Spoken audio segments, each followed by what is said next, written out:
Before we get to this informative video, Noam Chomsky's views on reform or revolution are nuanced. He is critical of past revolutions that resulted in totalitarian states, but doesn't completely dismiss the idea. Chomsky argues that people should constantly be working to reform the existing system, but also be aware of its limitations. He believes that popular movements can achieve significant change, but that true social transformation may require a more radical approach. Well, one should think through these things carefully. Let's think about a revolution. I mean, if a revolution is going to be at all constructive, not just establish some horrible dictatorship worse than you happened, there's only one way it can come about.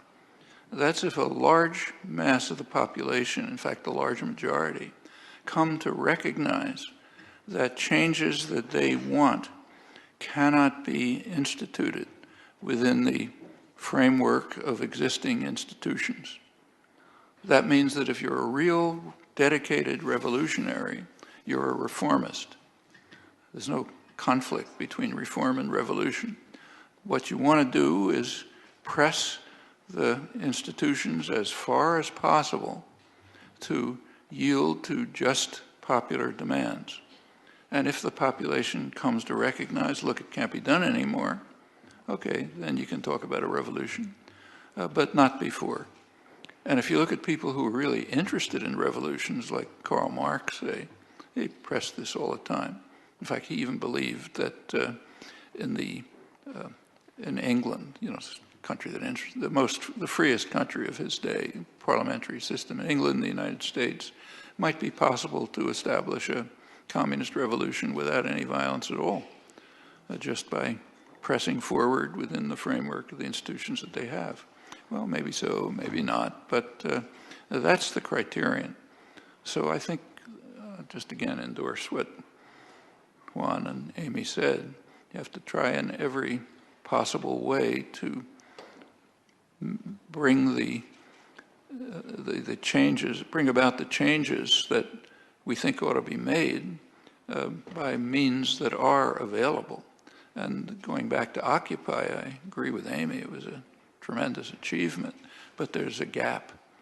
The 99% have to participate, and that hasn't been achieved. And that's pretty important. It's good to bring it to public attention, put it on the national agenda, get people to think about it, but that's only the first step. The next step is to engage the 99%, and that's a hard task, just as it has been with every popular movement.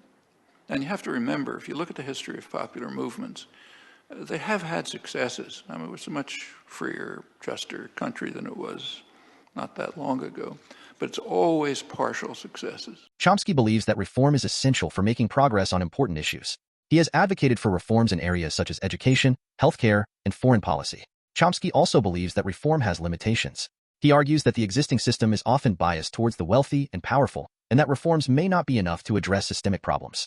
Chomsky believes that popular movements can be a powerful force for change. He has been a supporter of social movements around the world, from the anti-war movement of the 1960s to the Occupy Wall Street movement of 2011. While Chomsky is cautious about the potential dangers of revolution, he does not rule it out entirely. He has said that revolution may be necessary if the existing system becomes too oppressive. Well, I hope you like the video and give the channel a subscribe. If you wish, you can join the channel as a member, that would be greatly appreciated. Also, if you would check out and subscribe to my other channel, Progressive Movement, link is on the homepage and in the comments section. Thank you. The channel is about progressive politicians and their policies. Now, take care and bye-bye.